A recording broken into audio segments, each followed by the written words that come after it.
Hello everyone and welcome to Vilenko's channel. In today's video, I will show you how to fix the annoying Windows installer keeps popping up error. And now let's get started.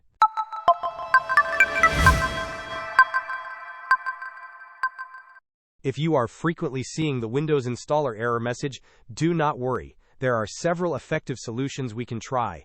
Our first approach is disk cleanup. Search for disk cleanup in your Windows search bar and open the application.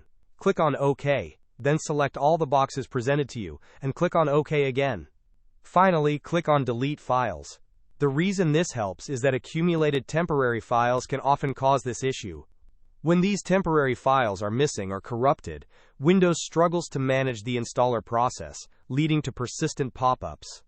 Disk Cleanup helps resolve this by clearing out these problematic files. Next, we will use the Run command window to re-register the Windows installer. Press the Windows key and the R key together. In the Run window, type msiexc /unregister and press Enter. This will unregister the installer. Then, press the Windows key and the R key together again.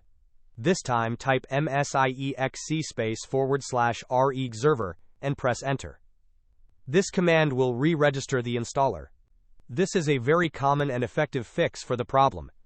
In rare cases, if the above steps do not resolve the issue, it might indicate corrupted system files.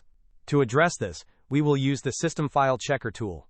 Search for Command Prompt in your Windows search bar and select Run as Administrator to open an elevated command prompt window. In this window, type sfc /scannow and press Enter. This command will initiate a scan of your system files and attempt to repair any corrupt ones. Our final solution is to restart the Windows installer service. Search for Services in your Windows search bar and open the Services application. The services are listed in alphabetical order, making it easier to find what you need. Scroll down to locate the Windows installer service. Right-click on it. If the service is not running, select Start. If it is already running, right-click on it and select Restart. Hope this was helpful. Don't forget to like and subscribe if you enjoyed. As always, thanks for watching, and I will see you in the next video.